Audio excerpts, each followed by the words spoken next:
നമുക്കറിയാം അവരുടെ നേച്ചർ നമ്മളെ ബുദ്ധിമുട്ടിക്കുന്നു.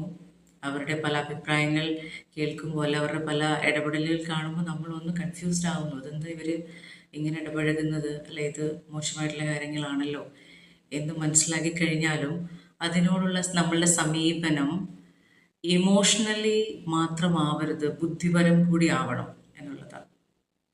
നമ്മളെ സംരക്ഷിക്കേണ്ട ഉത്തരവാദിത്വം നമുക്ക് തന്നെയാണ്.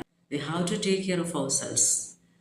നമ്മളെ നമ്മൾ സംരക്ഷിക്കണം. നമ്മളൊരു ടോക്സിക് ആയിട്ടുള്ള റിലേഷൻഷിപ്പിനകത്ത് പെട്ടുപോയിട്ടുണ്ടെങ്കിൽ കൂടി അതിൽ നിന്ന് പുറത്ത് കടക്കണം. അതിനാരാ തയ്യാറാവേണ്ടത്, അതിനാരാണ് പ്രവർത്തിക്കേണ്ടത്, അതിനെന്തൊക്കെ സ്റ്റെപ്സാണ് നമ്മൾ ചെയ്യേണ്ടത്, അത് ചെയ്ത് നമ്മൾ പുറത്ത് കടക്കണം.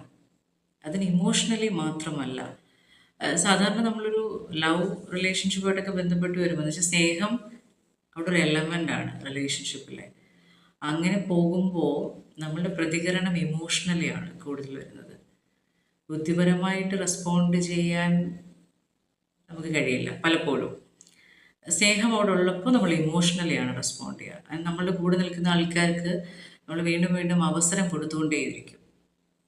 ഓക്കെ, നെക്സ്റ്റ് ടൈം എങ്കിലും അവർ ശരിയാകും എന്ന് കരുതി നമ്മൾ അവർക്ക് ഇങ്ങനെ അവസരം കൊടുത്തുകൊണ്ടേയിരിക്കും. അങ്ങനെ ബ്ലൈൻഡഡായി പോകാതിരിക്കുക, നമ്മളെ പ്രൊട്ടക്റ്റ് ചെയ്യുന്ന ഉത്തരവാദിത്വം ഏറ്റെടുക്കുക. ഇമോഷണലി മാത്രം റിലേഷൻഷിപ്പിനെ കാണാതെ ബുദ്ധിപരമായിട്ടൊരു റിലേഷൻഷിപ്പിനെ മാനേജ് ചെയ്യാൻ പഠിക്കണം.